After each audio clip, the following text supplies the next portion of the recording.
May lumalabas ngayon mga sangkay ng mga impormasyon na itong Japan ay nagbi-build up na po ng kanilang military at nagre-ready na daw po sa digmaan laban po sa China.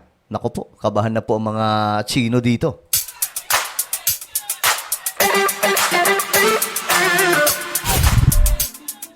Okay, mga sangkay, nagiging usap-usapan po ito ngayon ng maraming balitaan international na itong Japan nga raw po ay nagbi-build up na po ng kanilang puwersa. Para po sa inyong kaalaman kasi, ang Japan, pinagbabawal sa kanila yung mas aktibong military activity. No? Kaya nga ang tawag sa kanilang mga otoridad doon ay self-defense lang. Okay? Self-defense. Hindi tulad sa atin, di ba? Ang tawag sa atin is Philippine Army or AFP.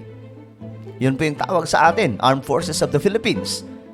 Ganun din po sa ibang bansa.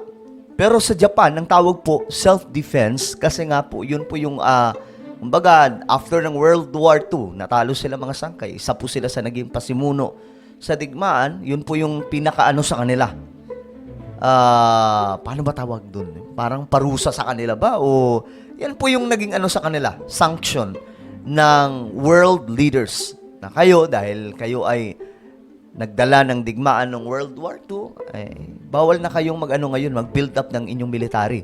Pero ngayon, mga sangkay, Diyos mio, naiiba na po ito. Nagbabago po ang sitwasyon. Ang Japan na naman ay nagbi-build up ng kanilang militar. At ang China ay kinakabahan dito, mga sangkay. Mamaya, pag-uusapan po natin. Sa mga nanonood sa YouTube, mga sangkay, pakisubscribe po muna yung ating YouTube channel. Ayan po, sa baba ng video na to, makikita nyo po mga sangkay yung subscribe button. Pindutin nyo lamang po yan, tapos i-click nyo yung bell at i-click nyo po yung all. Sa mga nanonood po sa Facebook, syempre, wag nyo pong kailimutan na i-follow ang ating Facebook page. So, mainit po itong usapin ngayon, no? Itong tungkol sa digmaan. At ito nga po, is Japan preparing to fight for a war? Ngayon, dito mga sangkay, nagsalita ang spokesperson ng China. At dito, kinakabahan po sila na baka maulit daw po yung nangyari noong World War II. Militarist aggression, Japan's military and security moves have been closely watched by its Asian neighbors and the international community. 高度关注。 Okay, ulitin natin yung part na to.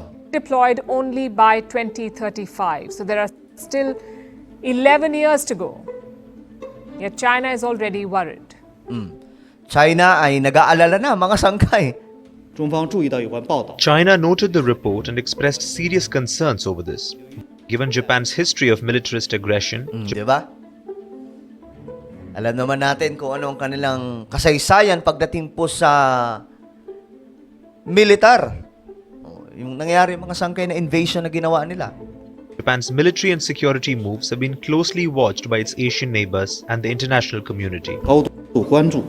Okay, yan po yung inano ng China, isiniwalat na tila baga nag-worry po sila dito.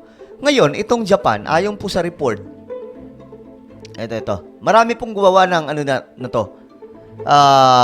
Balita, Japan boosts defenses on remote islands near Taiwan amid China fears. So, nagbi-build up po sila ngayon mga sangkay ng kanilang military defense doon po sa Taiwan. Malapit. Ayan remote islands near Taiwan. Kasi ito po yung mga sangkay, yung kung titingnan nyo sa mapa, malapit lang po talaga sa Japan. Kaya naman, gagawin ng China na pananakop ulit sa Taiwan, yung kanilang invasion, mukhang ang lilikod sa Taiwan ay ito pong Japan. So, kinakabahan po dito yung Japan na baka kung ano mangyari. Ito pa, mga sangkay. Sabi po dito sa report na ito. Saan ba yun? Japan is preparing for war with China. May mga signs daw po, mga sangkay. May mga senyalis po silang nakikita na ito na yun. Nakikita po natin. Ito pa. Sabi po dito, why Japan is gearing up for possible war with China. Ayun, try natin ito, mga sangkay. Sabi po dito, despite its post 1945 World War II aversion to use of force, Japan seems to be undergoing a fundamental change as tension build around the Taiwan Strait. Ang Japan daw po ngayon ay nagde-deploy ng mga bagong military units at nag-expand ang kanilang mga bases sa mga island na malapit po doon sa ang iba, mga sangkay, malapit sa Taiwan. Yan po yung ginagawa ng Japan ngayon. At ito nga po yung report, mga sangkay. Japan to build shelters on isles near Taiwan. Ayan po ito. So, nagbe-build up sila ngayon. Ito, tinatawag na Yonaguni, Tarama, Miyakuhima, Takitomi. So, marami pong dito mga sangkay na mga base militar na ngayon ang binibuild up na ng Japan. Marami nga pong mga tao ang napapaisip mga sangkay, ano kaya yung mga pandigma ng Japan? Kasi for many years, ang Japan po talaga ay tahimik pagdating po sa military. Kasi nga, pinagbabawal sa kanila. Mangialam. So wala po tayong makikita for many years na mga ng Japan, kagamitang pandigma, aksyon o aktibidad ng kanilang mga kasundaluan. Pero ngayon, iba na mga sangkay, di ba? Nakikita na po natin. So ang tanong dito, nanahimik sila ng mahabang panahon at ngayon nagkaroon na po ng malaking pagbabago dahil ayon po dito sa report mga sangkay na nagkakaroon daw po mga sangkay ngayon ng pagbabago. Lalong-lalo na po mayroon pong banta laban po sa China. So ang Japan ngayon, kahit po yung Amerika mga sangkay, nag-thumbs up na po. Palakasin nyo yung inyong mga militar. Palakasin nyo yung mga pandigmaan nyo. So ito po yung changes na tila baga naninilikado po dito yung China. Kung just in case. Kasi ngayon nga lang nag-aalala na po yung China. Kasi nga po itong Japan, alam po nila kung gaano po kadelikado kalaban ito. Magagaling magplano, magagaling po gumawa ng hakbang pagdating po sa digmaan. At hindi po nawawala ang Japan sa top 10 na pinakamalalakas na bansa pagdating po sa militar. Ngayon, mga sangkay, 2024, kabilang po sila sa top 10. So, mayroon pong pagbabago sa self-defense force ng Japan na ngayon, mga sangkay, nakikita po natin. So, ayon po dito, Japan is deploying new military units and expanding its bases on the islands.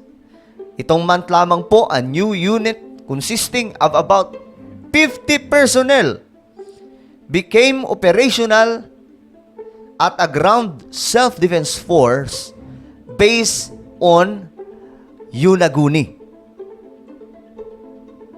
Ayan, mga sangkay. Kaya pala nag-aalala yung China. Kinakabahan na pala mga sangkay sa posible mangyayari na just in case itong Japan mag-alboruto, sila po yung isa sa delikadong kalaban nila . Of course, andyan yung India. Malakas na bansa. Pero itong Japan kasi, eksperto to sa pakikipagdigma. Built on the islands of Ishigaki, Miyakojima, Yonaguni, Takitomi, and Tarama.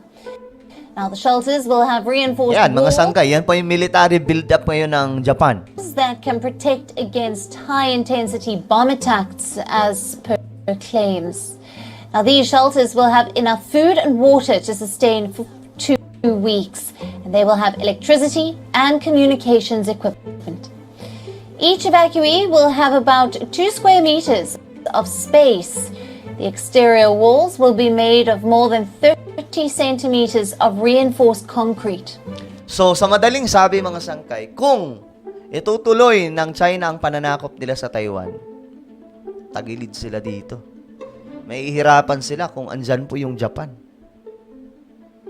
Paano nila papasukin yung Taiwan kung marami pong military base ang Japan na nakapaligid, no?